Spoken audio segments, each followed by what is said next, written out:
You who are interested. Oh, okay, Jay. Enjoy your stream. Have a good time. If you get a chance to listen to this one, that'd be pretty good. Cindy, trying to learn about everything you can. Absorb all the infos. If you feel like it's aligned with you, take it in and process it and see what comes out. And if it doesn't resonate, leave it alone. It's not meant for you. If it feels good, it is, right? Hey, thanks for the like. Peace out, Jay. All right. So getting started now, having a discussion about archetypes, or I like to call them inner forces when I use them in assessment, when I do mystical, psychological assessments with people. I actually assess their inner archetypes, which I go through 7 different archetypes to assess strengths and weaknesses and goals related to these inner archetypes.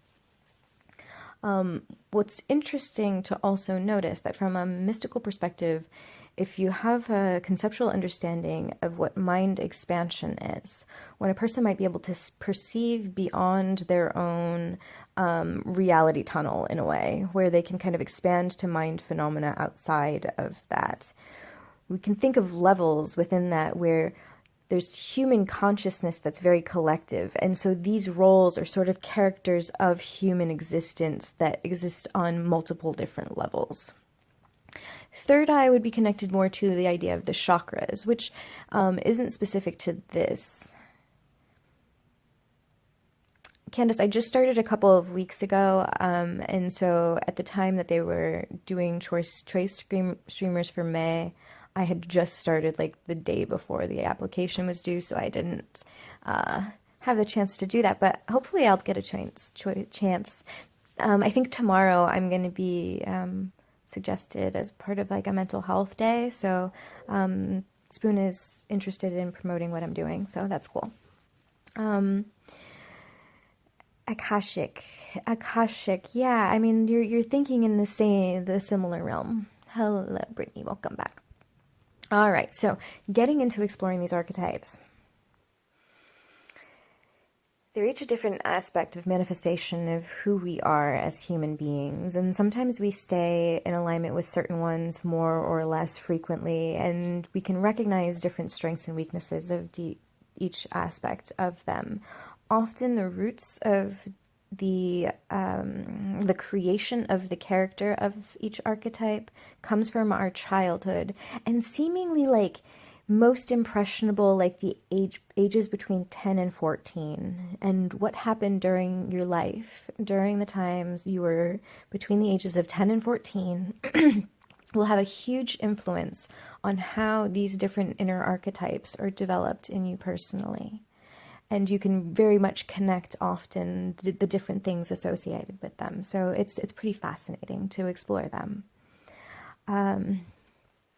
So starting with the first one, the first that I will assess, and you can think about it, you can share if you'd like about your own feelings about this particular archetype. And it would be your inner royalty. So your king or your queen, your inner royalty, your king, queen that is responsible for the management of the kingdom and making sure that all the projects are going correctly, that takes responsibility and leadership for, right, your life being your kingdom, right, and is able to put out the fires, or maybe isn't, is feeling overwhelmed by all the fires in the kingdom that they can't put out, or maybe there's no fires, everything's going good in the kingdom. Your inner king or queen is concerned about their cabinet, you know, like their support system within their kingdom, you know, like the different people that are there that assist them with management of the different details. And it's a lot to do with confidence and how you feel about your ability to rule in your world, like control aspects of your world, your sense of confidence, your sense of self-esteem. Like these are all related to the inner archetype of your royalty, your king or your queen. So feel free to type now into the chat anything that you feel about your inner royalty, your king or queen? What are the strengths and weaknesses? Are they frustrated with their duties? Are they feeling like they can't keep up? Are they bored? Are they feeling like there's not enough projects going on? Like, what does your kingdom look like? How confident are you? How you feeling about it, right? So give an example. For me, my inner queen is generally really confident because most of the time I've set my mind to doing things, I've been able to accomplish them. I also feel like I have a really great cabinet where I have lots of supports of people that are there for me, that care about me, that build me up, that help me manage life. I'm really proud of the projects and the things that I built in my kingdom. And I feel like the weakness of my queen, I think, is she tends toward arrogance. And I feel like that's what I've been fighting all my life, to keep my queen humble. And that even though she's accomplished a lot, there is a lot to being humble, right? So that's what my personal stuff involving my inner queen. So, Cindy, you said you feel like your kingdom's being attacked, but you're feeling pretty confident in the ability to defend the kingdom. But what about what's being produced within the kingdom? What about what's being created or built or manifested, right? Like, what about the operations of the kingdom? Because you're talking about, like, I do get that the king can be concerned, and we're going to talk a lot more deeply into that with some other archetypes, I think. What about what you've set your mind to making and building and creating in your life? And how does your king and your inner royalty feel about your accomplishments, your success in that realm? Jonesy said, sometimes it's good to be in control, but sometimes I feel lonely. I don't like to ask for advice. So your king feels like you need to do everything all by yourself, that you can't rely on your cabinet, or that you don't want to burden your cabinet with asking them to assist you. Edgar says, both sides of what? I don't know. Jones, yeah, I don't feel like I have a cabinet. Brittany, confident, not a lot of support. So lots of people don't feel like I have my cabinet. Where's my cabinet of people that are supposed to be helping me rule this kingdom? Edgar says pride. Yeah, that's mine. Fighting pride. Katu says the same thing. Fighting pride. That's mine too. Fighting laziness. Kathy, you said too. Pete says, I feel like this part of my person was destroyed. Wow. So the aspect of you that feels like you can take control and build and create and design and lead and be successful has just been taken away from you. Hello, little fluff ball. Fluff ball. Who's a fluff ball? Okay. Same here. Oh, Edgar. King and queen, that's fine. And I would say that is something that we could all relate to in a way, and that there's masculine and feminine qualities within all of us. So we could align with both feeling both aspects of that royalty. Where is my cabinet? I need some assistance, please. Yes. Cindy, yeah, I feel like I have to do it all myself and build myself up, because if I don't, everything in life will crash. So it seems like maybe you feel like you do have like a lot of fires that you're trying to put out all the time in your kingdom, and there's just towers tipping over that needs to be propped up, and maybe not a lot of solid foundation to some of the things that have been built within the kingdom. I'm wondering if that's the case, because that would be how things are likely to crash if they're built on somewhere that's solid foundation. So maybe that's a struggle that your royalty is having, is that they're building things on unsteady ground, right? Yeah. Maybe there's a lot of people that end up doing that. Hi, Dave. Welcome. Edgar, taking too much. So yeah, inner royalty can end up feeling really overwhelmed too.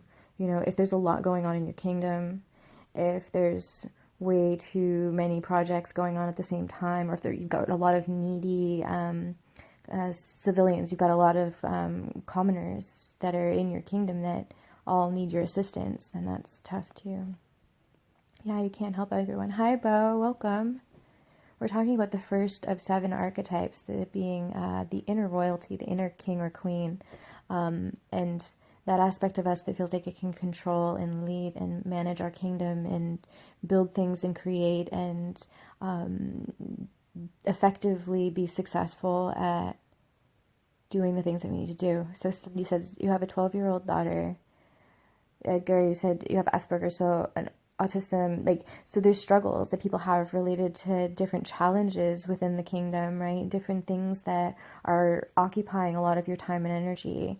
And so you feel like you don't have enough time and energy, and there's no cabinet, there's no support system there to be able to assist you. My name's Erin, really. Okay, hi, Erin. Jones, I got some biblical ladies to rate my voice cool, so I'm no longer scary. Oh, well, that's good.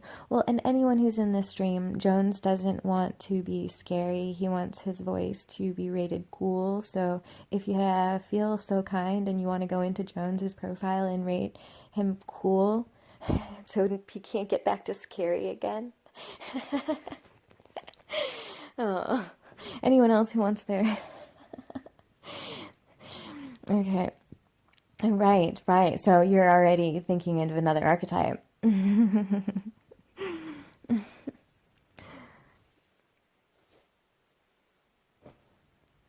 So let's see, anyone else want to share any stuff about their inner royalty, their inner king, their inner queen, anything they feel like strengths, weaknesses, goals, and ambitions related to your inner royalty, your king or queen, and the operations of the kingdom? Seems like a lot of people would benefit from having a more supportive cabinet, but it's not like you can just go out shopping for... I mean, I guess you could, but not if you don't have the ability to pay them. Hi, Mars. Welcome. Yeah. Jones. Yeah, a lot of people... Go to 7-Eleven, just go pick up... I gotta go pick up my cabinet members from the store. They can take care of things for a while, so I can go take a nap. They can go put out the fire for me while I feed the baby. Jeez. Oh man. Right. So people with their overwhelmed royalty. Yeah. Okay, are we good with this first archetype, or is it time to move on to the next one, you think? Oh, Brittany just can't keep up with my own kingdom and problems within my confidence and self-esteem. So, right, yeah. So that's like a perpetuating cycle there, right? Like, the kingdom has lots of problems and you don't have the ability to address them all. But then the fact that you don't have the ability to address them all makes you feel bad about yourself and beat yourself up and make you feel like you're not capable of doing it. And then you have to then go back and run the same cycle through because you've got this negative thinking that's now perpetuating the problems. It's tough. Jones, they can build a kingdom of spiritual philosophy. They can build a kingdom of spiritual philosophy. Okay. I feel like I need to help others. So you feel like maybe you're spending a lot of your time and energy focusing on the needs of other people's kingdoms instead of on your own. But you have to set your boundaries. Yeah. That is true. All right, we're going to move on to the next one now, unless anyone... And feel free to add it back, because I can add it to the chat. So the next one is the inner magician. This is the aspect of you that makes magic happen. It's the part of you that's creative, that comes up with ideas, and makes plans, and... tries to align with passion, right? Like creative passion. It would be if you're into art, if you do music, if you how you express your inner self, right? Are you an alchemist? Are you a, like, what, your inner magician and your magic? What is it? Creative you, and how well is it being fed at this point? Like, do you feel like your magician is getting lots of opportunities to be creative and to make magic happen, or is he maybe stifled and not really capable?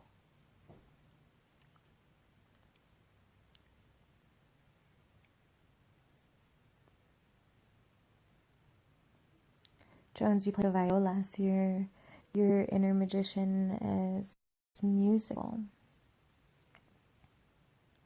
And Edgar, you say music and emotion. So your magician is empathic and musical. Cindy, you listen to music and you write. So your magician likes to use words and express using words. What type of things do you write, Cindy?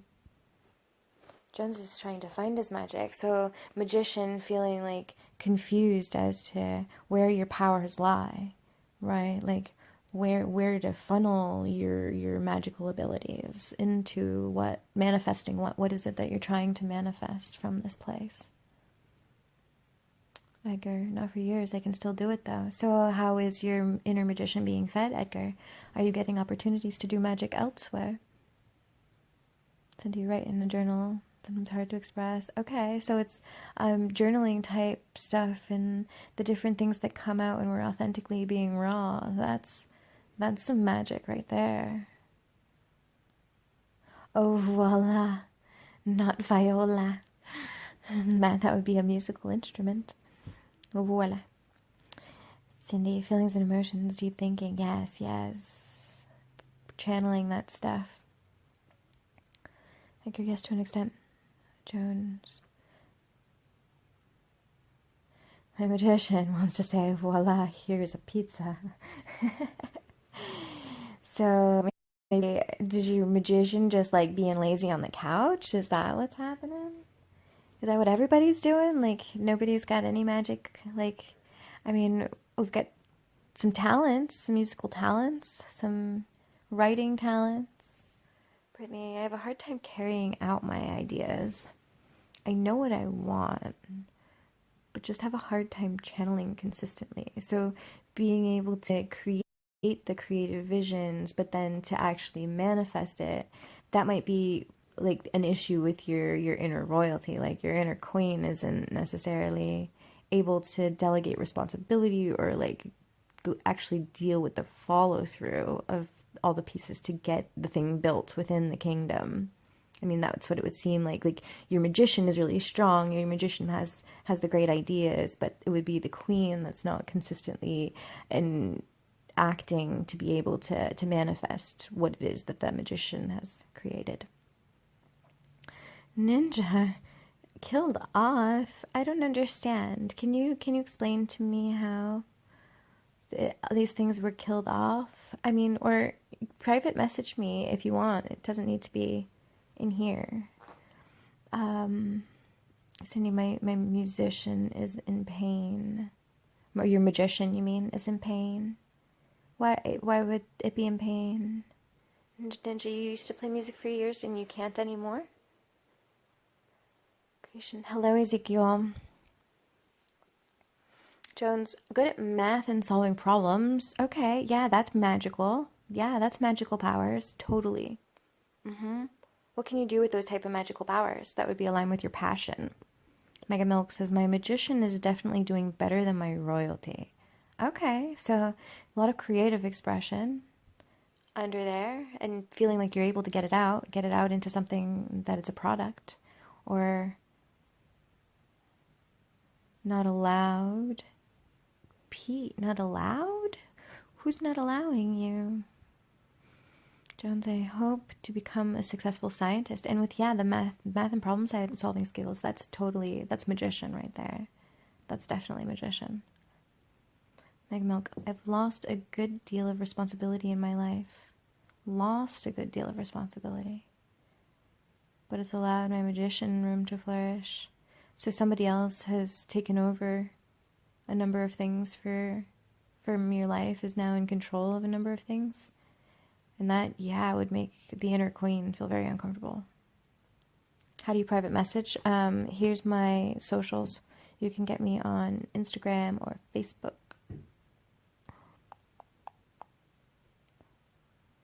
Cindy, you feel deeply. So your magician is empathetic. It's got a lot of emotional connection and the ability to probably connect with people. Like your magic may be in the dynamics of, right? And that would make sense, right? Because we were saying that your royalty might be focusing more on other people's kingdoms, and that would be your inner magician trying to make magic happen for other people, right? Because you feel empathetically, you're connected. Mega Milk, post on the notice board on her profile, and she'll make it private. Post on the notice board on her profile.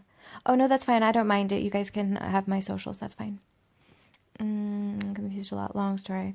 I hope to discover something magical or supernatural. Well, I mean, math can be very magical. I mean, and was it you that was saying that you were interested in physics and going into physics?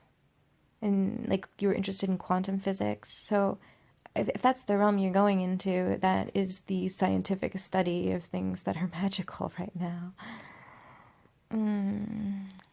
Cindy, I'm trying to be a special needs teacher. All right, exactly. So that would be your inner magician trying to make magic happen and bring progress to the lives of people that might be suffering or struggling. You're trying to actually influence. Jen says I might go crazy like Isaac Newton. No, you need to do your archetype work first. That's why we're doing this.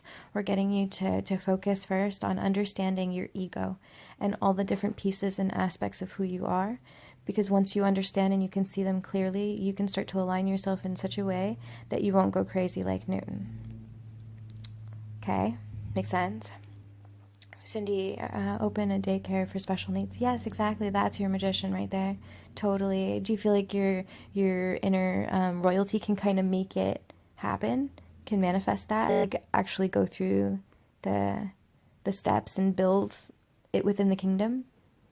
Hi, Sean. Welcome. Cindy, I use my Instagram for positive messages and healing people. Yeah, perfect. That's your magician too. Jones, yeah, you study physics. I remember you saying that.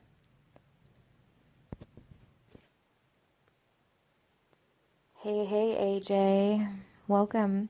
Discussing inner archetypes. We've talked about two. The first one was inner royalty, your inner king or queen, and the different aspects of their confidence in themselves or their ability to manage the kingdom and operate the different aspects of it. And then the second one is your inner magician, the one that makes magic happen, the one that can come up with creative ideas, the one that is into arts and just manifesting and making. And yeah. So Jones, you said yes, he went crazy because he was so clever. He couldn't understand life, right? But often we go crazy because we don't understand our inner selves more so.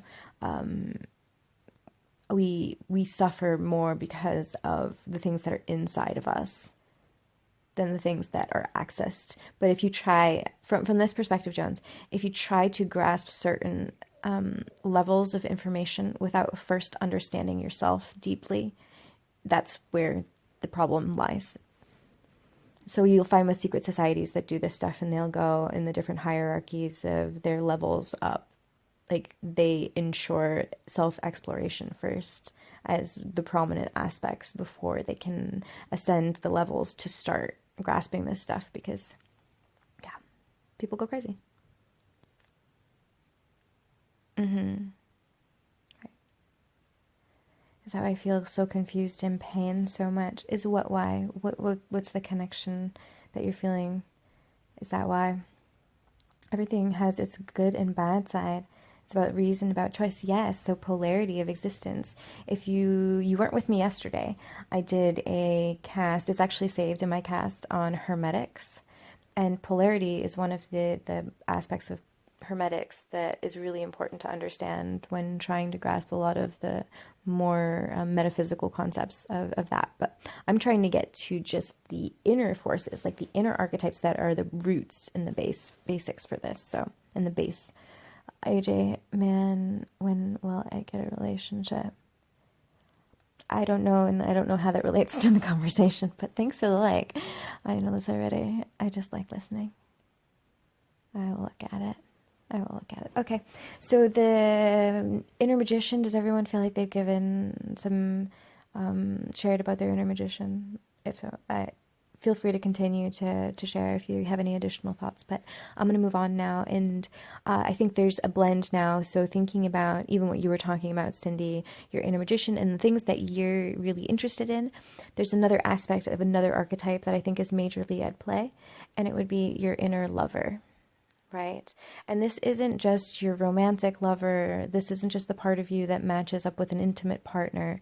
This is the part of you that just generally loves, that pours out from a place of love and receives from a place of love, right? That love for your family, love for your friends, love for humanity, love for animals, love for yourself. This is the lover in you, right? And often our inner lover is very much influenced by what happened with us as children, with our parents, and the different ways that we interacted with our parents as children.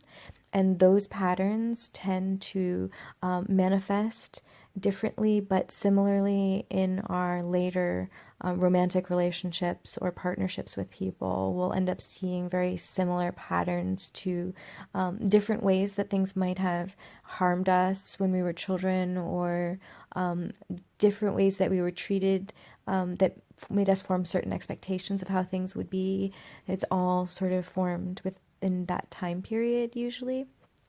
So thinking about your inner lover, sharing about your experience, how are you feeling about your ability to give love, receive love? Hello, milk in a wine glass. Do you feel like you're connected to family, to friends? I know a lot of you were saying you feel like your cabinet, as far as people who are able to come and like work for you in a way and like assist you with labor, the cabinet, like, but do you feel like you're able to give and receive love? Do you feel like you're connected with people in meaningful ways? And yeah, what are the patterns of your lover, and are they? Can you see it in your relationships, your intimate connections? What ends up going wrong? What ends up going right? What's your inner lover really good at? Cindy, you said, I will sacrifice myself sometimes, but I'm working on it. So yeah, that your inner lover might be giving too much, and that isn't necessarily balanced with regard to how much love you're getting in return. Yeah, I get you. Joan says, it's hard for me to give and receive love. Do you feel like there's people in your life that are trying to connect with you in that way, Jones? Like family, friends, like, and it's an inner thing that's resistant for you? Or are you feeling like there's not really even that many opportunities to? I go, just don't just rely on one source. Exactly. Yeah. We need to keep filling our love cup from as many sources as we possibly can. This isn't just, about romance. This is about love. Hello, shark swims. Welcome. Cindy, you feel like you give more. And Bo, hi, thanks for Bo. Jones, I feel like I haven't known love all my life. And I'm sure there's a lot of other people that can agree that they've also really struggled to connect with that experience. Edgar, it's more than that. Ninja P, I feel like I give out so much and don't get much of anything in return. I feel like so many people are in that same boat, and it's hard. Brittany, I give a lot and have a hard time giving back. Ninja, here too. I feel like I don't attract love so much. Everything feels like I have negative attraction when it comes to love. Friends, family, girlfriends. Love, pain, joy, sadness, all of it. Yeah, I mean, Edgar, I think that that's a good point, that the experience of polarity is that these relationships are also meant to be challenging. The tarot card, the lover's card of the tarot, it's interesting, the imagery on it is often depicted as dueling opposites in a way, that sometimes the most powerful teachers in your world are sometimes feel like your most fierce competitors. And so, as much as it's really beneficial to be in the flow of love, there is a part of what the lover goes through that is like, in order to love, we have to also be able to experience pain. And when we're aligning with other human beings that have all sorts of inner archetype stuff going on too, we can't guarantee that it's always going to be sunshine and roses, and that we're going to be able to stay aligned and experiencing these same vibes forever. So I'm wondering if your inner lover has had glimpses of love that they haven't necessarily been able to possess and hold on to and that's why there's some of the struggle.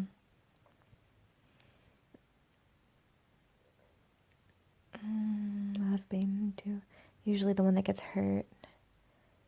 Arbin, you definitely, the people I tend to love don't love me. Yeah. Hi, Deontay. Literally everyone left my life a few years ago. Please save this class so I can see it. It is being saved, Deontay. Hi, Rock. Welcome. Cindy, I'm like the black sheep. Deontay, thanks for the like. So it seems like there's a lot of people in here that are feeling like their love cup is empty, and yet they keep trying to pour from it. Like they're not getting much to fill you up, but yet feeling like you're just, like wringing out the sponge, just trying to continue pouring your love out to others. And I can relate to that experience, and but it's tough, and to get some insight from this, right? Like realizing, like how do you align more with those experiences. And I think that this platform can actually be really helpful for a lot of us, that maybe we're finding loving connections, and we're finding people pouring out and supporting us and doing those loving type things. Like we might be getting, we're maybe getting our cup somewhat filled in a way, or at least some drops dripped in from these connections here.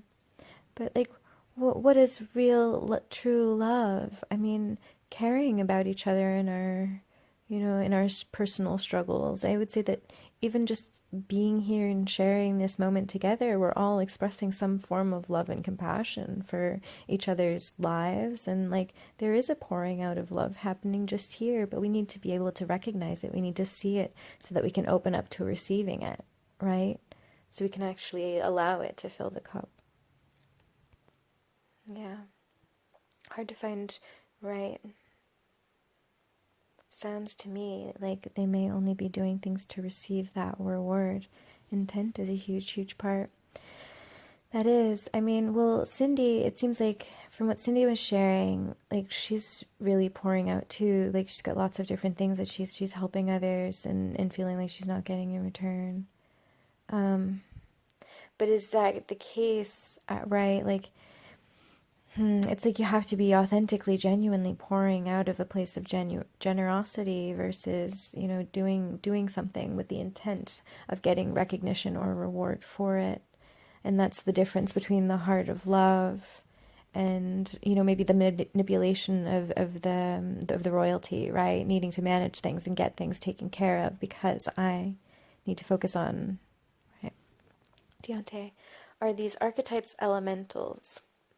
I'm not sure what you mean about that, Deontay. I'm not talking about fairies or mermaids or things like that. No. Edgar, not her. She's overburdening herself. It seems. Yeah. Yeah.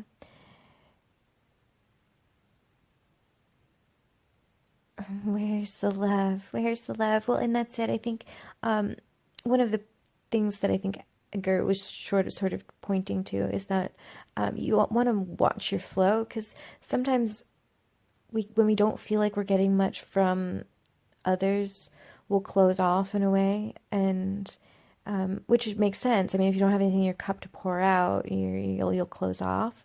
But at the same time, it's often in our outward expressions of love that we end up connecting in ways that bring that love back. So it's like the more you can give, the more generous you can be, the more likely you are to run into situations where other people are also reaching out in love to you. Especially if you're doing it genuinely because you care and not because you're trying to get that. Try hard at GTA. Hello, Brittany, because I get upset and negative feelings. Rock. It may not seem like it, but years down the road, you'll be surprised how one event leads to another. Okay. I am not surprised at all how one event leads to another. It's called the law of causality. And I believe that it exists on every single level there is of existence. Yeah, but I'm not sure exactly how that relates to what we're talking about. But thanks for sharing your thought.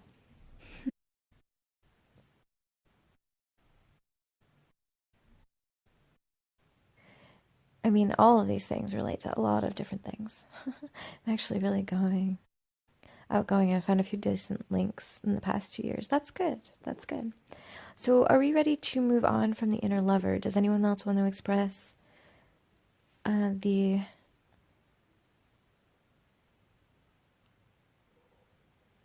anything about your inner lover?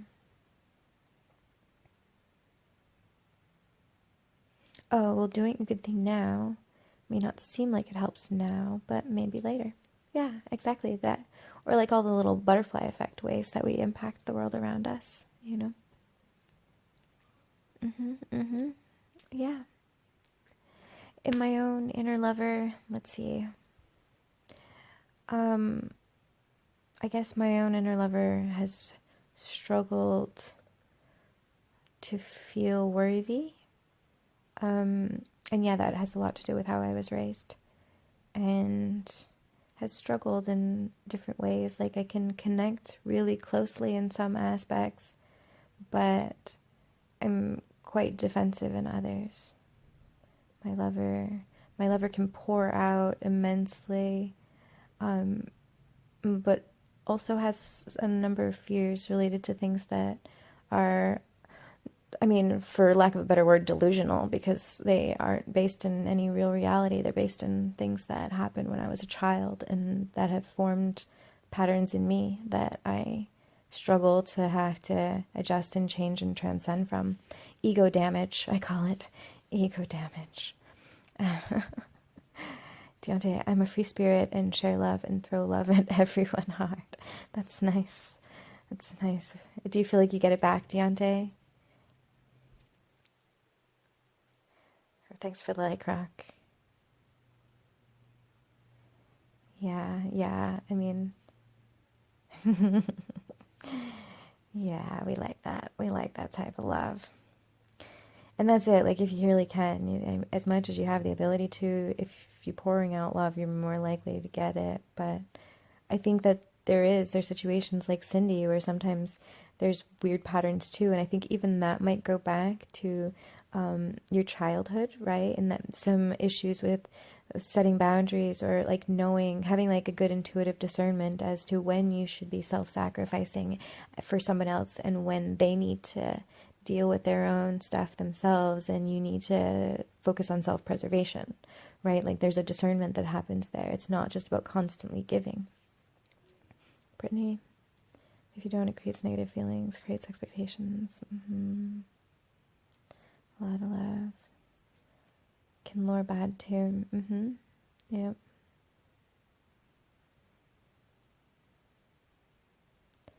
Yes, yes, it's all polarity, Edgar. I was abused as a child and bullied. Yeah, I was abandoned and neglected and not loved. And yeah, there was all sorts of things that happened in my childhood that made it so that certain things I think have been really wonderful. But other things have been more difficult. And it's usually related to my close, intimate relationships, you know, my significant other relationships that tend to suffer the most as a result of the struggles that my inner lover has. But it has no problem receiving love from the world. I have lots and lots of people that I feel loved by and that I share love with, but twisted in some ways. Some new Magnolia Pistachio bath cream. Okay, cool. All right, so shall we move on from the inner lover to the next inner archetype? Yeah. It often goes hand in hand in a way with the inner lover, but not always. And this one is the inner wild one, right? So this is a very interesting one because in certain cultures, we've kind of taught that we shouldn't have an inner wild one. If we have an inner wild one, we need to lock it up, hide the key, you know, control it, make sure it doesn't do anything it shouldn't do, because to be wild is to be bad or to be wrong, or you should be ashamed of having an inner wild one. But then we also have, and this can happen, right, when there's such a societal oppression of a wild one, that things can also go to the extreme, where the wild one is just engaging in all sorts of behavior that's unhealthy for the wild one, doing all sorts of things that's bringing negative consequences, or that it's harming other people, or, right, the wild one can be too wild. So it becomes really important for us to have a really well-fed but healthy fed wild one, right? To find that balance. Some people need to tame their wild one. Other people need to stop repressing their wild one. They need to give it the opportunity to be fed and to explore and to do things. So this is the aspect of us that does exciting things. You know, this is the aspect of, like, that wants to travel and see the world, or, you know, does extreme sports, jumps from planes. But it's also our sexuality and that part of us that has those types of drives and needs. So yeah, for you, think about your inner wild one. And how healthy is it? Unhealthy? Does it have needs?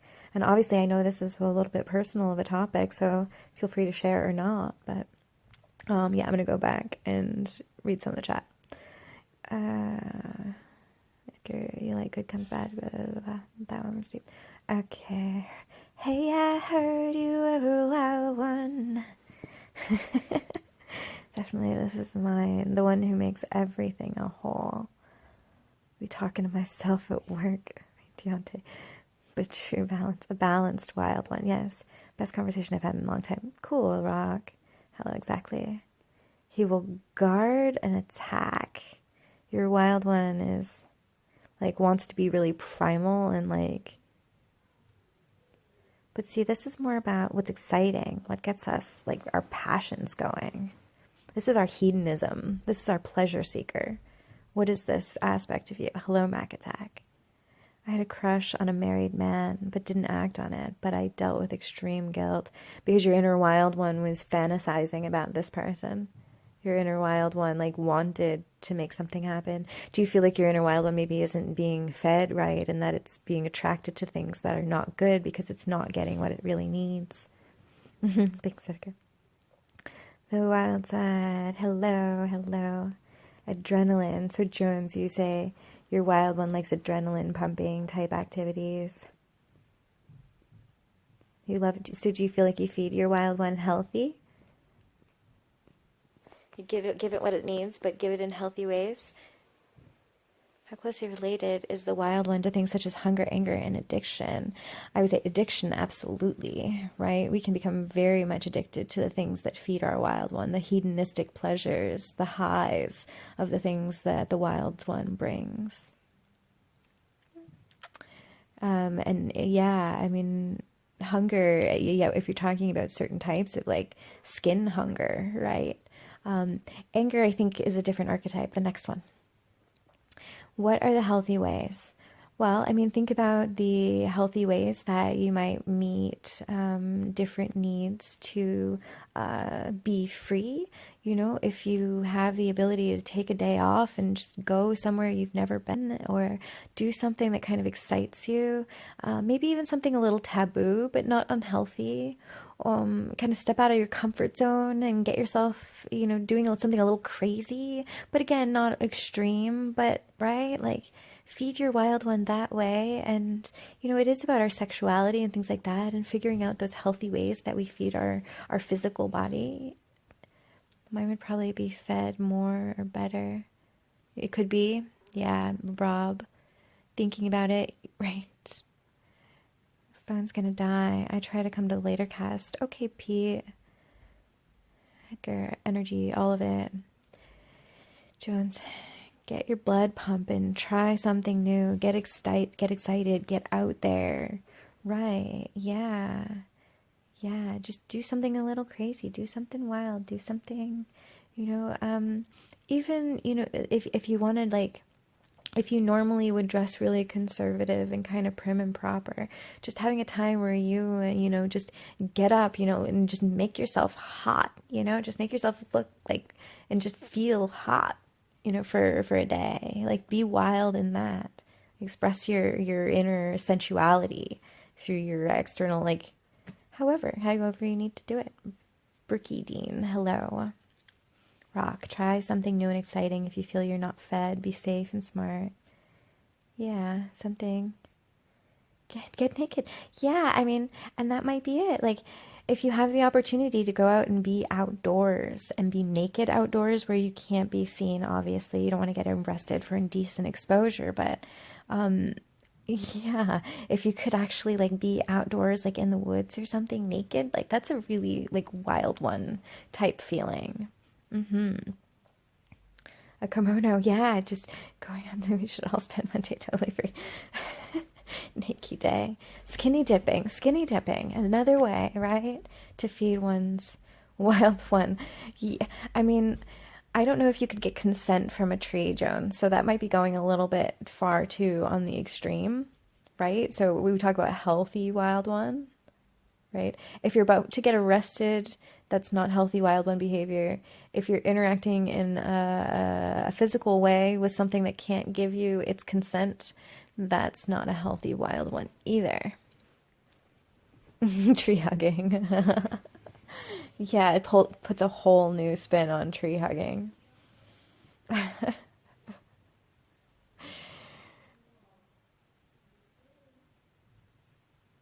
Frisky wild ones. Mm-hmm. Mm-hmm. Yep. The jungle. Right? Okay, so wild ones. I feel like currently my wild one is not happy because I'm normally traveling all around. Like, I'm nomadic, so I tend to travel every 3 or 4 days to a completely different area, either a different state or a different country, and that really feeds my wild one, having the novelty of just going and meeting new people all the time and being in new places all the time. That's like really fun for my wild one, and I'm often like doing kind of like cool adrenaline rush type stuff because I hang out with cool people. So like, but because of the whole quarantine, no, I'm not rich at all. I just live extremely simply. I don't have a lot of costs, and I people consider me really generous, so they tend to be really generous back to me. So my life is pretty easy because of that, to just do what I need to do and go where I need to go. Um, so yeah, but I'm feeling like my wild one is caged right now, not able to travel and go and be free and run and roam and do all the things that it wants to do. It doesn't have its freedom. It needs its freedom.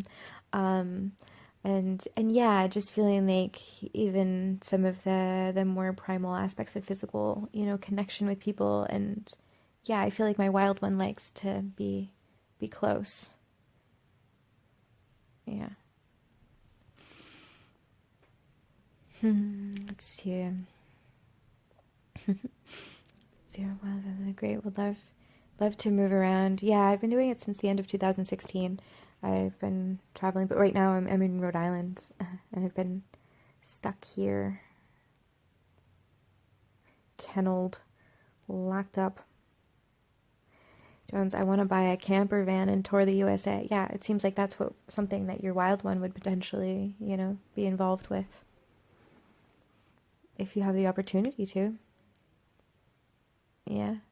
Well, I mean, it seems like there's a lot of jobs now opening up because of all of the changes and situations now, involving just like telecom type work, remote working and whatever. So, yeah, right, safe travels. So yeah, more likely that people have the opportunity to do something like that where you can just buy a camper van and tour the US because you're just working from your computer, you know? Well, yeah, I mean, considering we're not allowed to gather anymore, I'll end up getting drunk and kidnapped by a weird cult I signed up to. Drunk. You'd have an interesting story, though. You could come onto the live streams and talk about it. Yeah, but this will only be seasonal. Will be seasonal. Oh, remote jobs. I don't know. I think a lot of education jobs will now become remote consistently. I think it's likely they'll probably do away with a lot of the brick and mortar buildings that aren't necessary anymore because everything got transferred over to being able to do it more effectively through remotely. All the companies that are now doing it, doing their meetings and everything and sending everybody, like, I can't see them continuing to maintain their brick and mortar buildings because they can do everything without them now. But that's just my opinion. Um, right, yeah. When you have those options, it makes travel living feasible. Sup, I'm Gregory. Hi. Rock. Given current industry standards and automation, it's possible most work will be done remotely in the future. Most work, yeah. No Jonesies. Stay away from Jones or James. I don't know what that means. Yeah, I want to switch to programming so I can work from home and travel.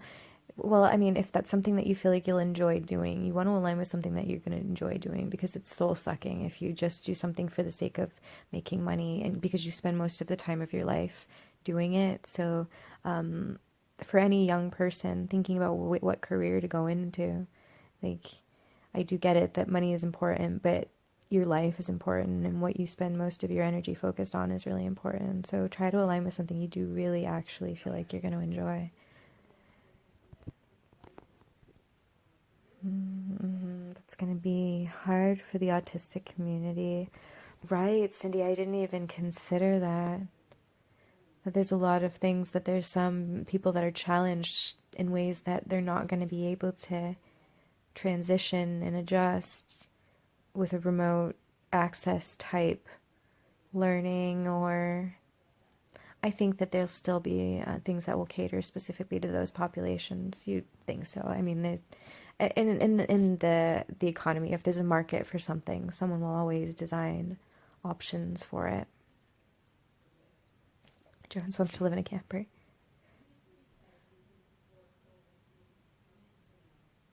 I have help. That's what you are here for. Yeah. Yeah. So let's see, where were we? We were at the wild one. Let's move on now from the wild one into the next archetype. Not, I'm willing to find a way to help them. Yeah. Yeah, right, exactly. You already are in the process of building that. So if there's a lot more that are in need of school options now, because a lot of things are more challenging, then yeah, just more opportunity for people like you, Cindy, who want to build and create something, giving, right, more investor support for your royalty. Mm-hmm. Absolutely. Yeah, my undergrad is in social work. I really, my heart goes out to a lot of those people that work with the really high need population. Mm-hmm. Yep. So, all right, to transition from the inner wild one, let's look now at your inner warrior. This is the part of you that wars. It's the part of you that battles, it fights. It deals with anger, right?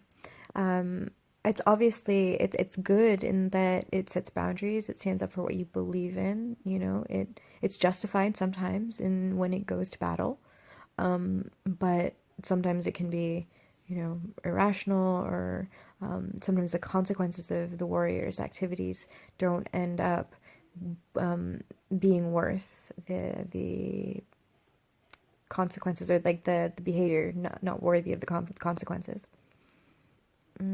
So how's your inner warrior? And this again goes back to your childhood. How did you learn how to deal with anger?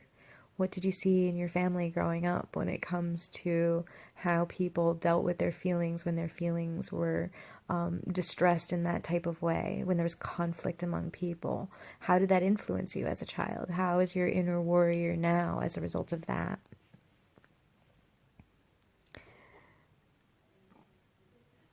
I'm willing to do what it takes. Never stop learning new ways to teach. Right, exactly. Loving the energy in this live. Yeah, me too.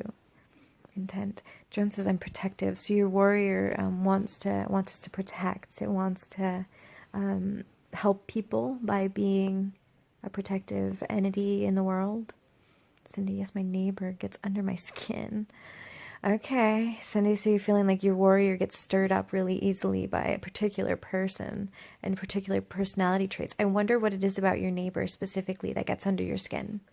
And yeah, so when we have physical aggression against us as children, obviously that's going to influence how our warrior is developed, right? Controlling parents obviously is going to, right? Edgar says act or react, right? Jones, I had to fight for my family and friends. So even as a child, you were in the protector role. Your warrior was the one that needed to be really strong to be able to be that protector. Rock Harvey, I have a strong sense of justice for all. So your warrior's on a mission in a way to try to do something, to make an impact in the greater world, to fight for what you believe is right. Cindy says mine is willing to fight as well, for what you believe in, for what you love. Or defensively. Do you feel like your warrior fights more defensively than it does for a cause?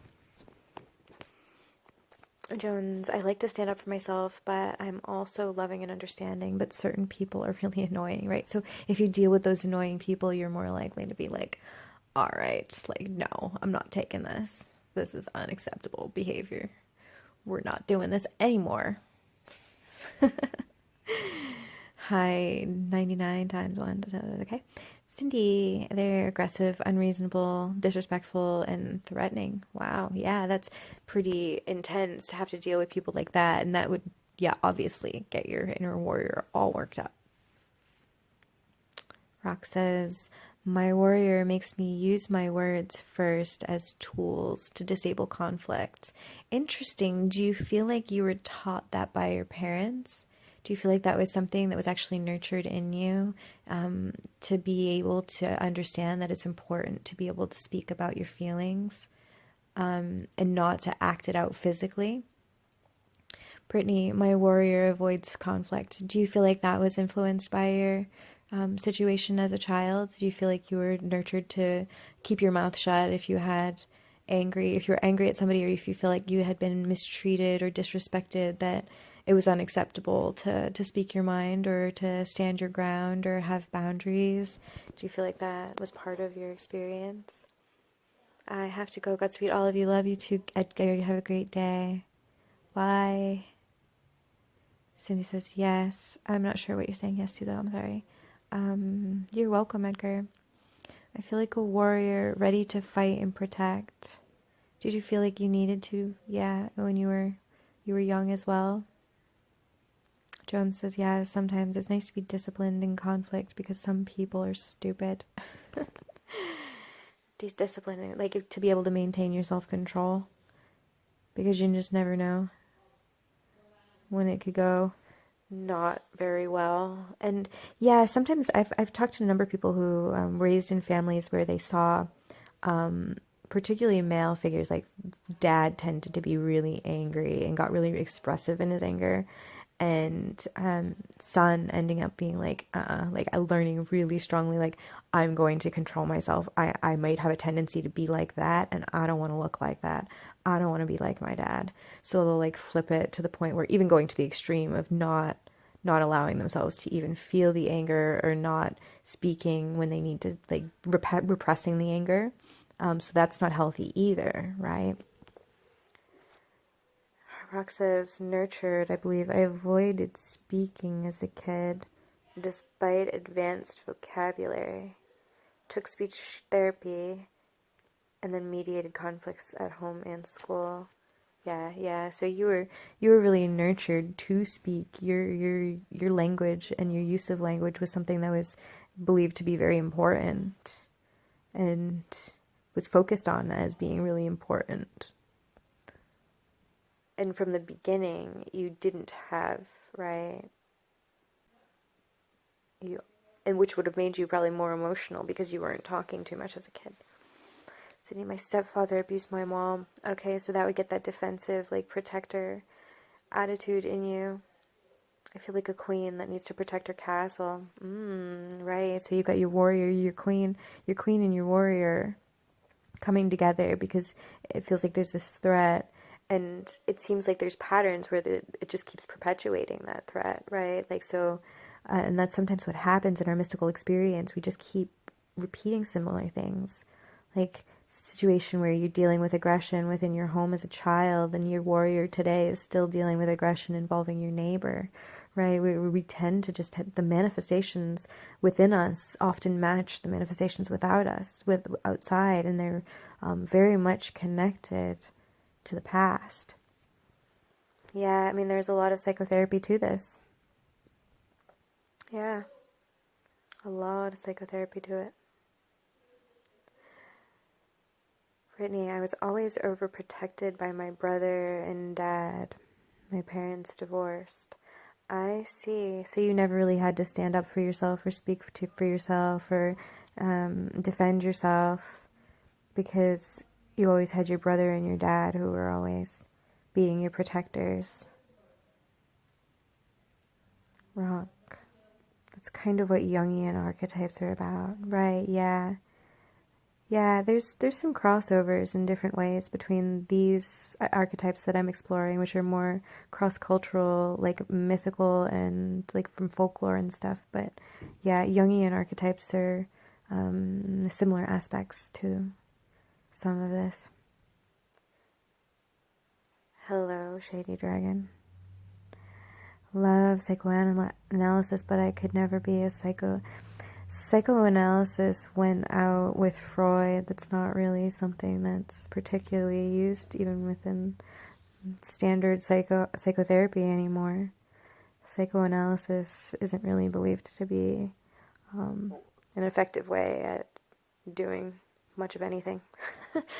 Sorry to bust that bubble, but Freud wasn't really, in hindsight, believed to be extremely brilliant in his perspectives, despite the fact that he's like the one person that people think of when they think of psychology. Jones, I want to know what love is, right? Your inner lover's grasping, and it's probably some of the most loudest aspects of what's going on inside your inner forces, is that grasping of your inner lover. Because if we don't have our flow, right, of the flow coming in of the love, yeah, there's going to be a screaming inner lover. Hello, Jeff Oak Grove. Welcome. Anything else that people want to add about their inner lover archetype before we move on? Yeah, I agree. He does seem like a cool person. Brittany, I know what love is, but I can't hold on to it long. That's tough, right? So we try to, and there's a lot of stuff about attachment, right? We can become attached to our desired outcome involving our love, right? And it's hard to just sit in the experience of love and appreciate it and be grateful for it for when it is, because we often become so consumed with how do we hold on to it, how do we possess it, how do we keep it from going away. And that mental projection from an inner lover is actually something that's counterproductive to love, right? The more we try to hold on to it and grasp it, it's almost like it's too fragile for that. Mega Milk, listen, being the father of psychology doesn't make you a good dad. Freud was the one that gave us the daddy complex. Yeah, I mean, there was certain things about, I mean, some things. I mean, I'm not saying he was completely useless, but hello, Jeff. Right. Hi, Val and James. Welcome. Jones, you seem like an I will have to do this. Yeah. Okay, so should we move on now? We'll move on from the inner lover to the inner wild one to the inner warrior. That's what we just did, the inner warrior, right? Everyone weighed in on the experiences of their inner warrior and feels like they have an understanding of what it is that they might need to understand or recognize about themselves. Thanks for the like, Val. We'll go on to your inner trickster. That's no problem, James. Feel free to just listen. Feel free. So, your inner trickster is your inner archetype that is your jokester. It's the one that's really playful and wants to just like be funny and comedic. It's the jester, right? It's the one that might surprise your friends with, fun things just to get, just to surprise them and make them laugh or whatever. But then in its unhealthy aspects, the inner trickster is the aspect that's deceptive. It betrays. It's prone towards dishonesty and lying and manipulating in negative ways to bring about what it wants. So yeah, the trickster is important to make sure that it's balanced. It's getting its needs to be playful and joking around and not always needing to be serious about everything, but it also, needs to be tamed to some extent because you want to maintain integrity. You want to be comfortable in your own skin. You want to be able to feel like you're an honest person, right? Or else it can make living kind of difficult if you don't necessarily have the ability to even trust yourself because you know that you're not, right? Like your trickster's too tricky. So what do you think? Your inner trickster. Let's see.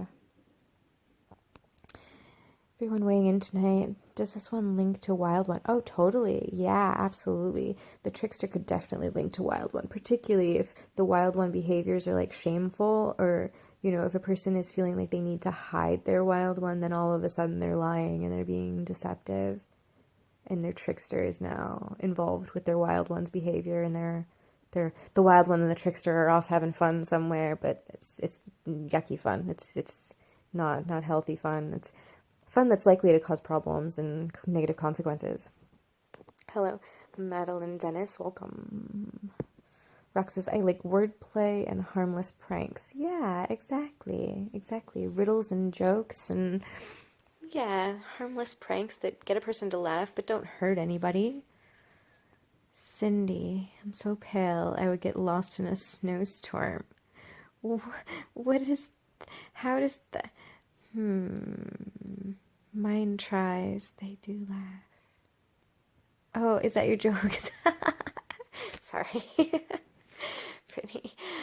I feel I'm too boring to others. I always find myself wanting to be interesting or funny, but I'm not. So you're feeling like your inner trickster isn't really expressing as much as you would like it to. You want to be able to get a little bit less serious and a little more just funny and goofy and silly.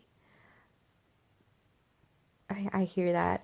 I tend to be more on the serious side too. So even in my casts, you'll see every once in a while I'll just throw something funny and silly in. Like I'll do ASMR role plays where we're just talking about all sorts of goofy stuff. Or I'll do like a name that sound, just like a game show type of thing. Just because I feel like it's important to make sure that I'm nurturing my inner trickster in a way because I definitely tend towards being more serious, and I agree with that feeling of wishing I was more funny or interesting. Like I go and I listen to some of these other live streamers on here, and some of them are hilarious, and they just keep going on and on, with all sorts of very interesting and funny, like just getting people entertained and laughing. And like, that's not me. I can talk about other stuff. I'm not usually funny.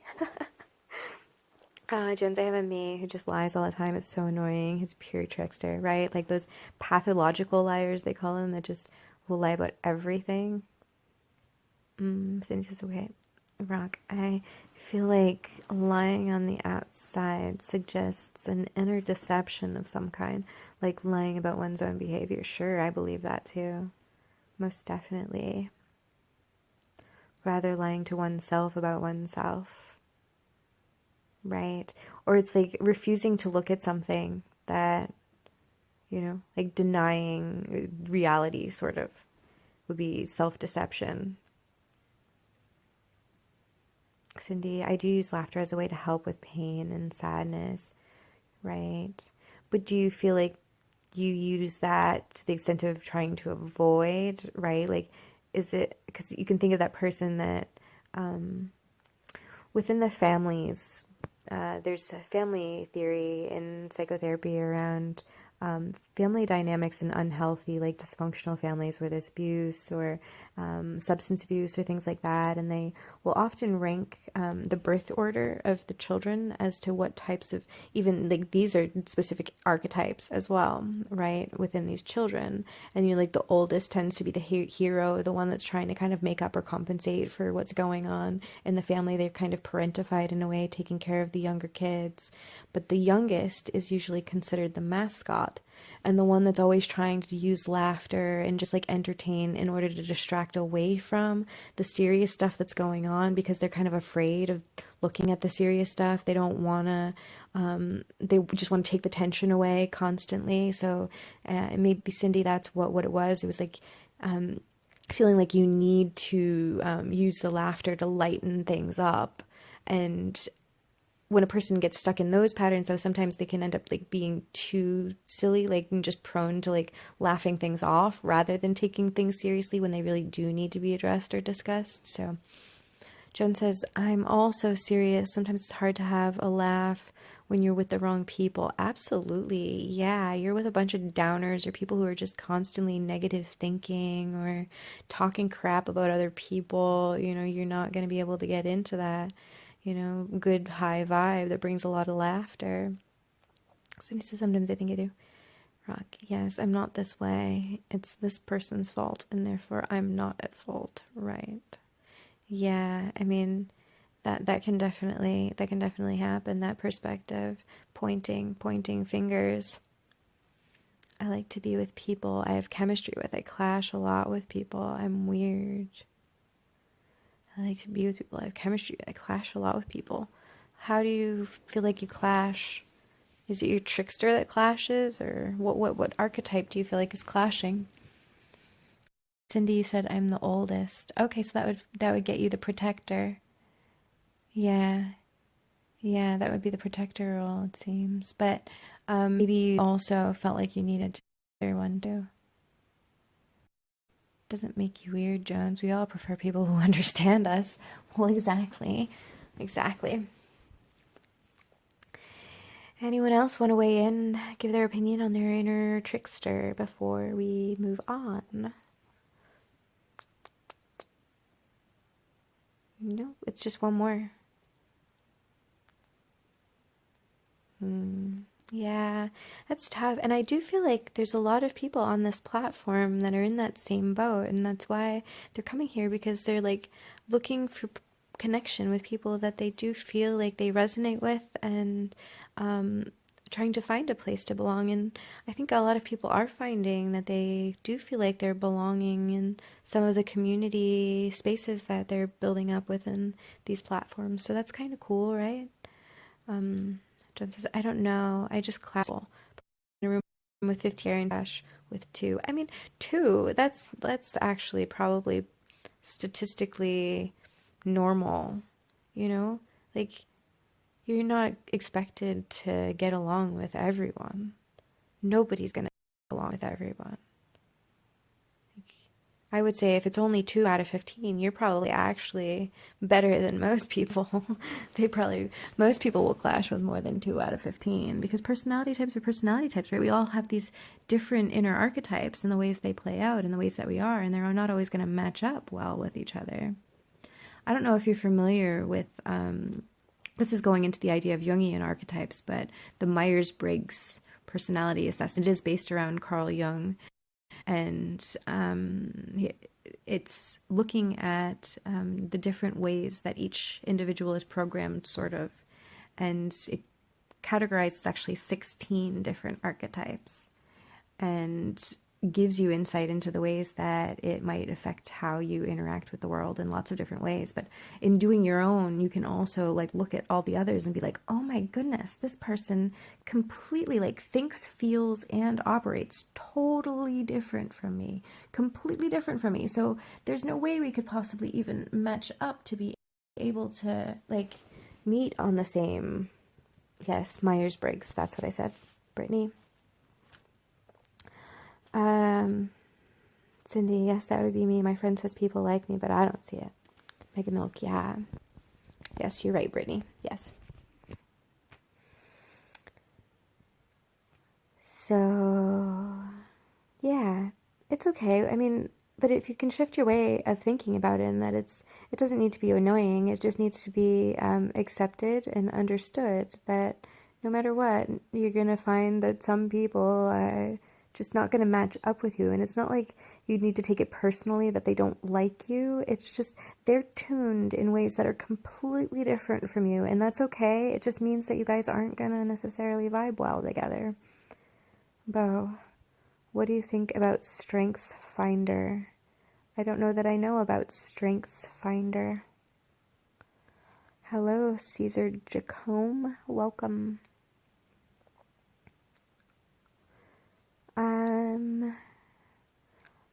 Rock. I find most tools like the STR Finder on other tests are great for introspection. It's a Gallup program. Yeah, I don't really follow too much standardized types of testing or things like that. I go with the Myers-Briggs just because I'm a big Jungian firm, but I don't usually do personality tests or things like that. Ben, hello. Welcome to my Archetypes. I'm only like a half hour and one more archetype to go, but this is a really good one.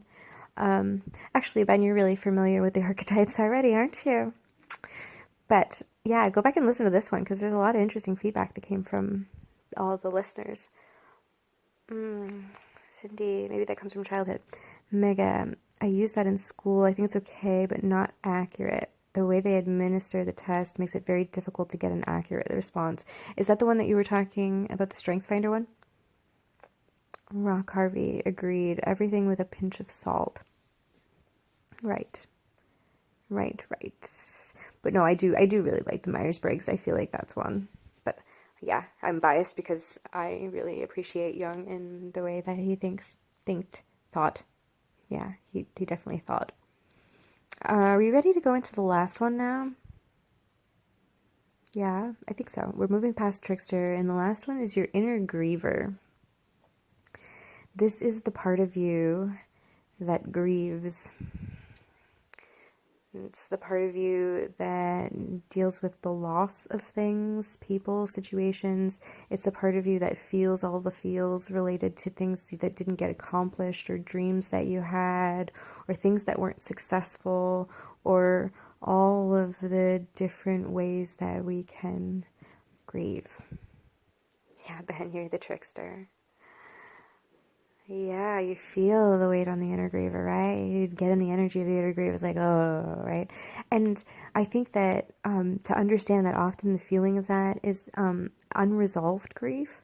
So understanding that the inner griever actually needs to grieve. It's important to, like, if you've lost somebody that you love, I'll often recommend setting aside time, even like once a week, an hour, to like intentionally within that space of time, and often only in that space of time, mourn and grieve. Look at pictures, do whatever it is to release and purge the emotions involved with grief, and to consistently do that regularly to get it out of you.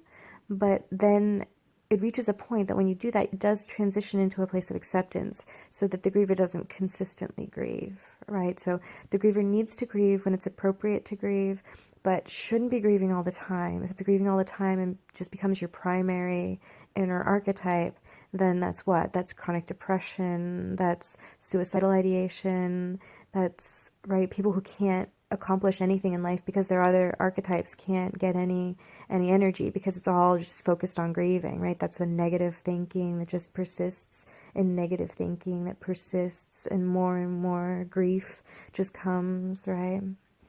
Hello, Gray Fox. Cindy, I meditate and it hurts, but I always bounce back. Rock, can grief ever truly be resolved, or rather transmuted? I think, Rock, what I'm referring to is purged in the sense of like the physical internal energy of it. Like we're never going to say, I don't miss this person anymore, as far as I don't, like, we'll always have, it's a great analogy I've heard it said, when we lose someone that we love, it's almost as if we lose a color from the rainbow. We have to adjust to a world as if there was no more green, you know, so it's never going to look the same again without that person in it. But we have to adjust to that difference. And if we can purge out some of the inner emotional experience that we have as a result of that thing, like we can't hold it all inside, we can't deny it, we can't push it all in because it's toxic. And there's stages of grief. I don't know if you're familiar from a psychological perspective. There's been theories and designs around the stages of grief. And the first one is usually denial, right? Like, it's like, oh my God, I can't believe this happened. Like this hasn't, like, no way, this, right? And then there's also bargaining, which if only I had, if only they had, you know, like all this bargaining stuff that goes on. And then anger, where it's like, how dare they, how, I can't believe this. There's like so much anger associated.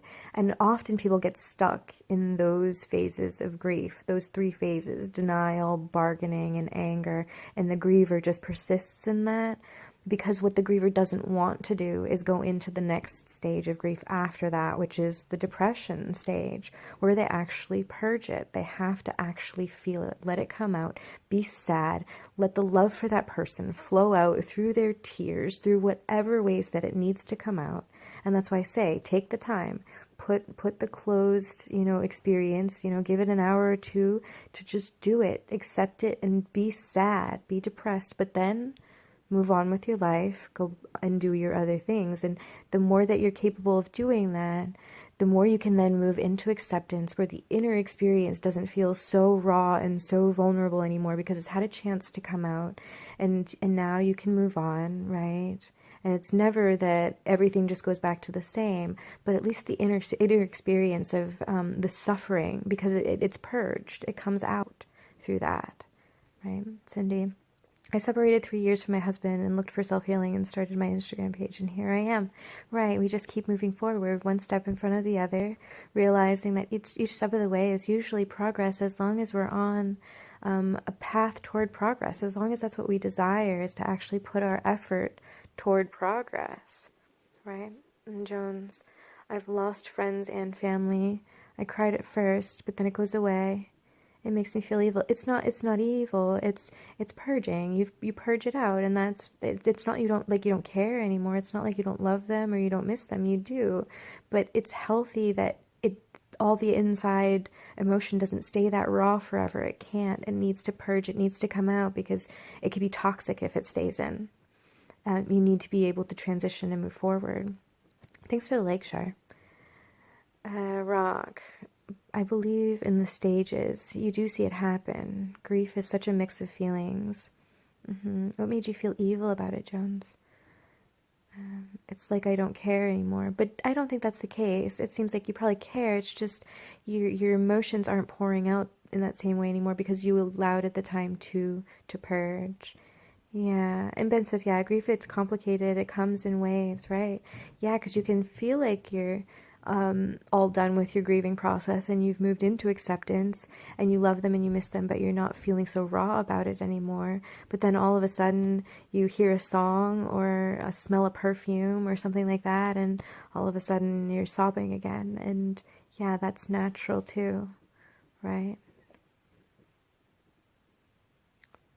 Anyone else comment about your inner griever? Jones, yeah, I know I care, but it makes me feel like I don't deep down. I feel cold-hearted. Yeah, I do cry sometimes. Yeah, no, you can't assume that you're just supposed to be crying for the rest of your life out of love and grief over these losses, because that's not a healthy existence. Nor would I assume that any of those people that you're grieving would want that for you and want that level of toxicity inside you, because that's really not healthy for you.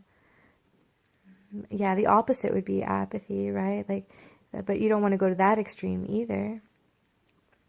Cindy, I was in therapy for 4 months and my therapist stopped my therapy because I didn't need it anymore. Right, feeling like you'd resolved and you'd done your purging and it's the purging would be like the releasing of it, right? Like we can push stuff down, we can push those emotions down and we can deny them, especially when it comes to grief.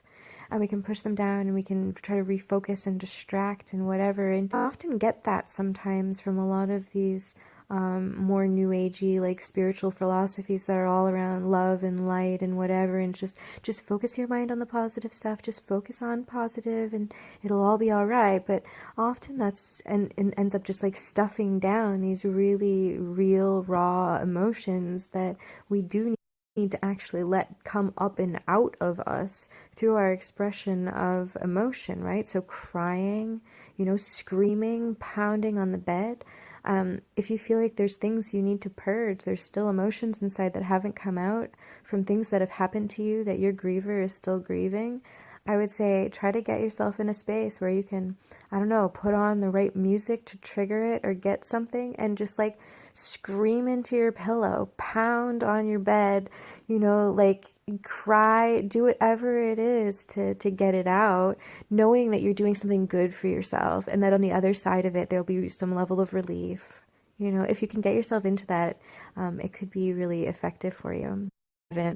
Haven't resolved some stuff around loss that still feels so raw inside that might have happened a long time ago. Cindy says you still have mild anxiety from it. Yeah, and we're not, going to be able to necessarily fix everything right away. Everything's a work in progress, I think. Jones, I hope they're looking down at me, smiling. Be happy, think positive. Yeah. Angel family. Jones, the law of attraction will reward you. Right. It's sort of the way that it works. Rock says catharsis is a word for purging. Yes. Anything that pours the cup out so you can refill it. Yeah. So, like we were talking about, the cup fills with love, but the cup doesn't just fill with love. The cup fills with all kinds of emotions, right? That our love for somebody fills that cup with also painful emotions when we lose them. But so the cup is still filled. Brittany, but how do you let it out and not let it continue in days ahead? Put a lid on it, right? Yeah, that's the hard time. Sometimes people feel like if I let myself go there, I won't be able to stop. Like I will just continue. And so I have a few different answers to this. It depends on what you have inside.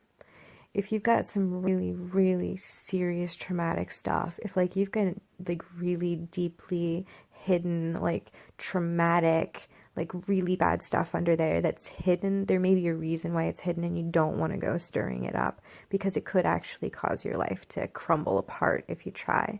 So I'm saying this as somebody who's been a trauma therapist. You want to do that work very, very cautiously if there's like really serious stuff under there. But if you're like thinking, just generally, I've got some stuff that I know I need to release or let go of from, like your typical relationship stuff that can go wrong or, stuff like that, then I I wouldn't be too afraid that it's not going to end.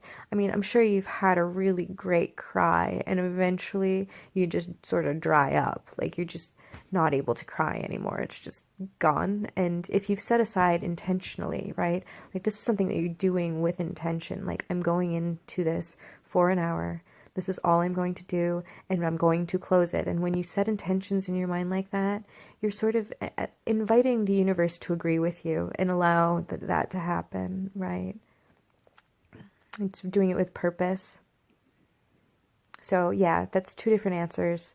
If you feel like it's the first answer, let me put up my socials.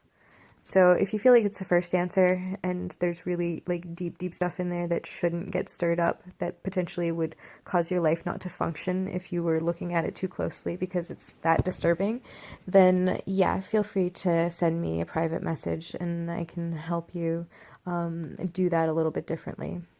Yeah. Let's see where art. I would recommend something productive, creative. Rock is a great idea too. Expressive therapies involving art.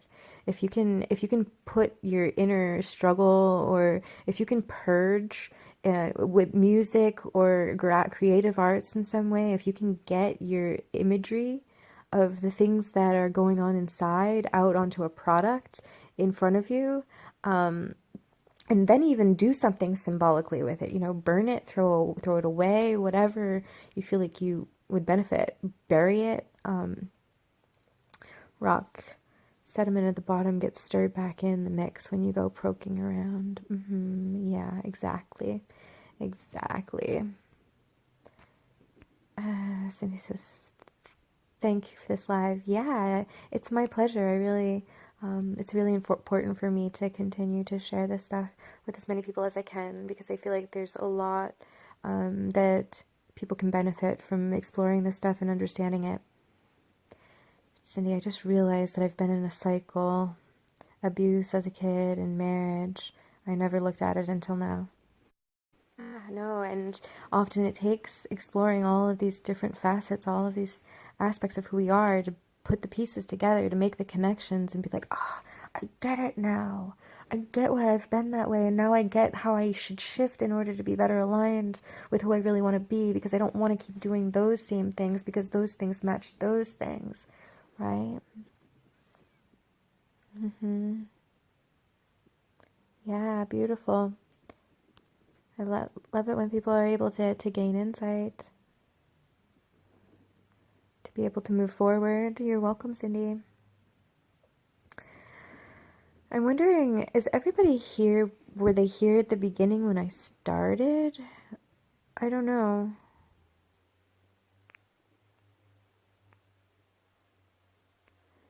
If not, I can go back and recap, because I have about 15 minutes left. Oh, Rocky came in about halfway. Okay, Alex. I learned today that I need to find a cabinet. Right, or at least put that invitation out mentally, like intend or invite or welcome the universe to align with you. Supportive cabinet members for your kingdom, Jones. Shasta says sort of in and out. I get scared and leave. Oh no.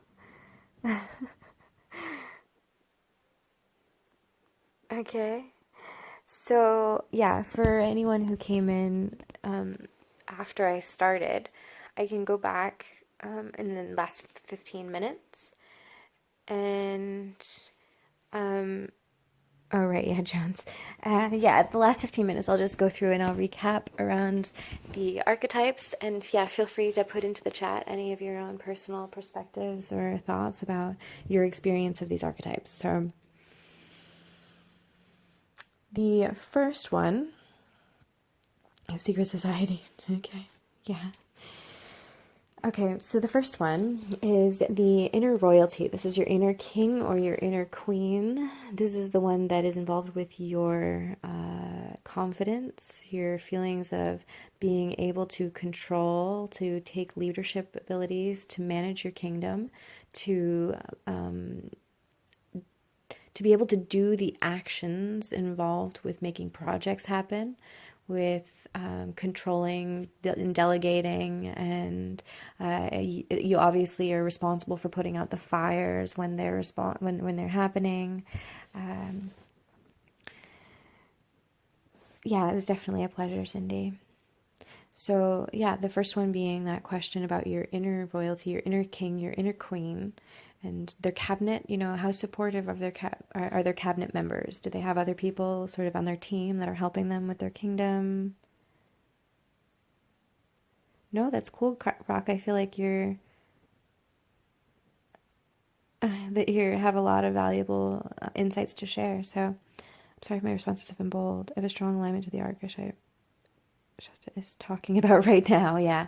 So your inner king is pretty dominant. It feels like it takes control a lot, and it wants to take leadership and do those things. And thinking about, right, right, the emperor. Yeah, thinking about the strengths and weaknesses of your inner king. Is there weaknesses to, like, sometimes they feel overwhelmed and they can't take care of all of the issues with all the fires and all the projects that are being built, or maybe they've got um, a king that really doesn't want to be a king, like a reluctant king. It's like, oh, I've got to do stuff. Really? I don't want to do stuff. Right, fires, right? Like the different things in the kingdom that are just going wrong, the crises, all the stuff that we got to go fix and deal with because they're not working out right. Cindy might wants to fight and protect and know why now. That's your warrior, though, Cindy, I think. It's still your warrior.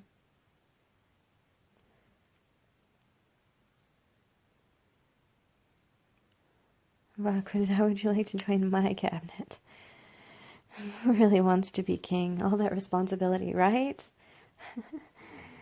I mean, some people do. There's definitely people that are very much like want to rule. But yeah, there's definitely a lot of other people that, like, the fact that I have to be king of my kingdom and people expect me to be king of my kingdom and to actually do stuff and like build a kingdom is just exhausting for me, and I'd rather just hang out in my chambers. Right. I have a rock collection in my cabinet from when I was a kid. Okay. No idea how to build my queen up and make her happy. Well, does she have projects that she's working on that she feels like are building up her kingdom in a way that she would like to see her kingdom look like? Like what she would like to see in her kingdom? Is the queen actively making things happen to cause progression to the kingdom? Jones, I'd like to be joint king with a few people, right? Just share the kingly responsibilities. But see, that's why you have the cabinet, right? Aw, Rock is honored for that. Okay, so feel free to continue weighing in about your inner king or queen, and then I'm going to say the next one, for the sake of time, is the inner magician. This is the part that makes magic happen. It's the creative side of you, the part that has hobbies. It's the part that makes plans and designs and has ideas and dreams. Yeah, magicians make magic. So thinking about where your power is and what it is that you have within your skill set as a magician. Do you have a creative passion? Do you do some sort of arts or music? What do you like to do for hobbies? Sydney, I couldn't handle being famous. I forgot. I like the picture. Yeah. Like, what projects do you refer to? I don't know. Do you work in a career? Do you do something? I know, like, usually our kingdom has a lot to do with our career and what it is, but it could be the different things that we build as far as our identities and who we are and what we project out into the world, the impact that we're making on the world, projects and things that we do with our time that makes an impact, the ways that we connect with people. And Daniela, hello, welcome. Oh my God, my favorite. I love this guy. He says, and it shall be unless it is. Hello, Leah. He has all the tools he needs. That's it, right? Hello, Persephone. Welcome. Right, so you get your magician to manifest a royal cabinet to support your inner king, so your inner king can get crap done and build a nice kingdom for you. I've been live for a while? What do you mean, Persephone? I'm coming up. I get 10 minutes left on the stream. Johnny, hi. Are you making a... No, these archetypes are foundational to pretty much every culture around the world. Wow, my mouth is not cooperating. Pretty much all myth, folklore, and most of the traditions, like indigenous traditions, actually have initiations for their adolescents, where they share a lot of these stories with teenagers during their coming of age rites, when they're coming into their adult time at 14 or so, right? We were talking about that age between 10 and 14. They'll actually share a lot of these stories about the inner wild one and the inner warrior, and you'll learn about these inner archetypes through those stories. But in the US, we've lost a lot. You know, this melting pot where people came over and they got rid of all of these native cultures. We lost our connection to these adolescent coming of age rites and a lot of these archetypal stories that have helped to shape the sort of a healthy culture, right? Healthy mental culture to understand ourselves in these different ways. Are you making this up from scratch? No, yeah, great. Hello. Hi, everybody. Hello. Fascinating. Tarot, right. Yeah, tarots are archetypes as well. 78 different archetypes. But that's a whole different, like, that's a lot more complex. Yes. Hi. So where was I? The inner magician. We talked about that one. Feel free to share about your inner magician. The next one is your inner lover. The part of you that loves, pours out from love, receives from love. It's the part of you that doesn't just love romantically and intimately. This is your love for your family, your love for your friends, your love for humanity, for animals, for yourself, and all the ways that we feel like we are satisfied or unsatisfied with receiving love or getting love or giving love, our opportunities to be loved or to do from a place of love. Loving the app. The one after the inner lover is the inner wild one, which is the one that's the most taboo in culture. We believe we're supposed to lock up the inner wild one, that we're not supposed to have one, that we're supposed to be ashamed of it. But we realize that's not the case, that we all have an inner wild one, and we feed it in all the ways that we feed it, whether it's traveling and doing things that are exciting and seeing new places and like adrenaline sports and like things that get us excited and thrilled. But it's also us and our sexuality and our sensuality and that part of us that grasps after those physical desires. Our wild one pursues hedonistic pleasures, right? So how is your inner wild one? Is your inner wild one healthy or unhealthy? Does it need to be tamed? Or has it been repressed? Does it need to actually be fed in ways that are satisfying for it, right? Actually be who I am without fear. Camper Van USA. Is there a list of all the archetypes? I mean, there's lots of different lists of lots of different archetypes, all of that. These are the ones that I've specifically focused on. Hello, atheist. Does this relate? It could be looked at according to the different, right? Like the king would be your solar plexus, right? Where was I? The inner wild one. I was doing the inner lover, the inner wild one. The inner warrior is the next one, right? The part of you that wars. It's the part of you that gets angry, and it could be justified, right? Like that sometimes you need to stand your ground, you need to set boundaries, you need to fight for what you believe in, right? The inner warrior is responsible for that.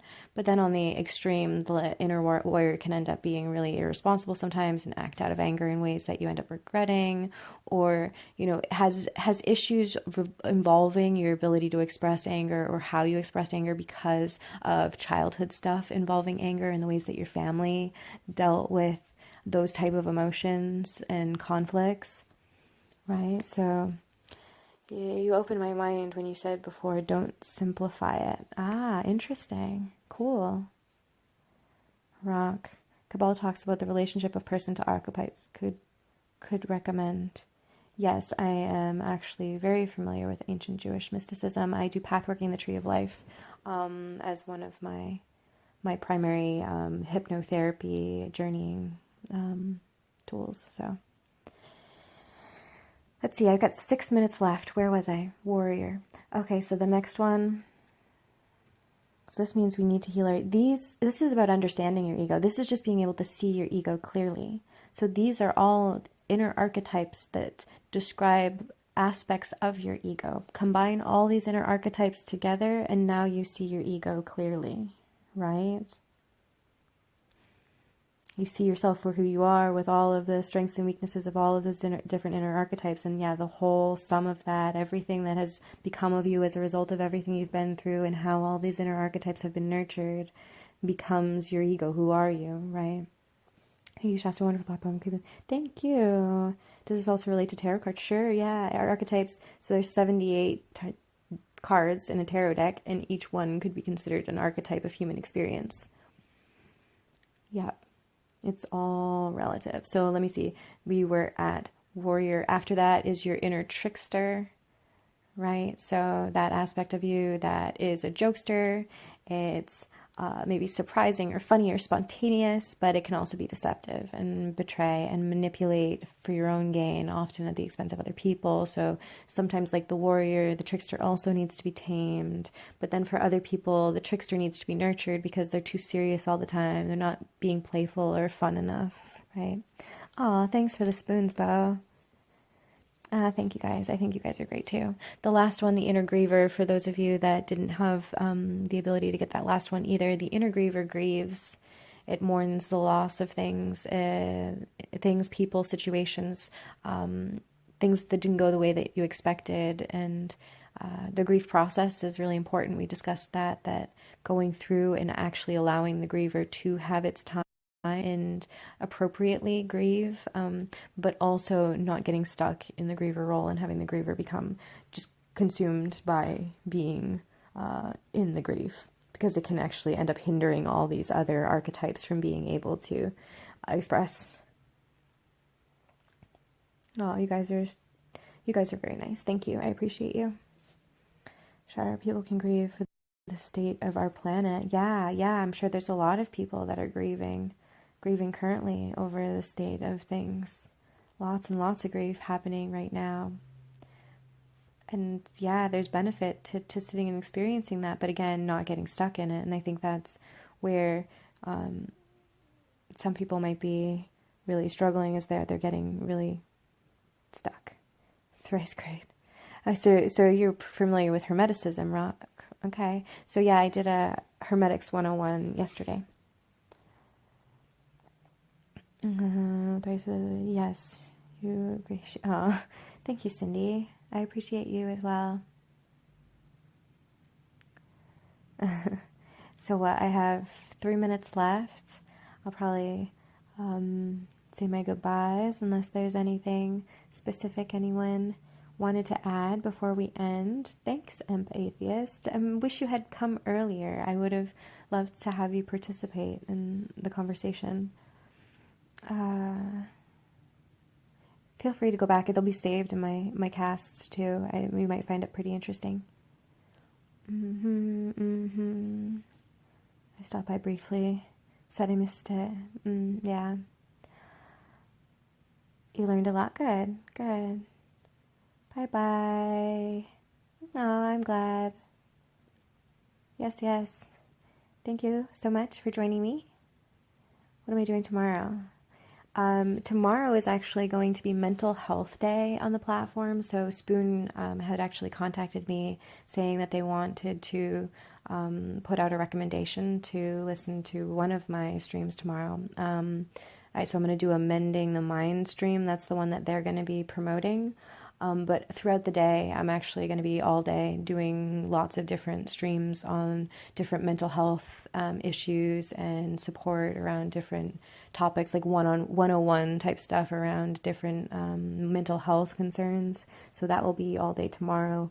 As far as tonight, I'm going to do an Ask Anything at 10 p.m. Eastern Time, which is in an hour, just about. I'm going to be doing Ask Anything, so feel free to come and chat with me. I'll do tarot readings or just chat about anything you want to ask.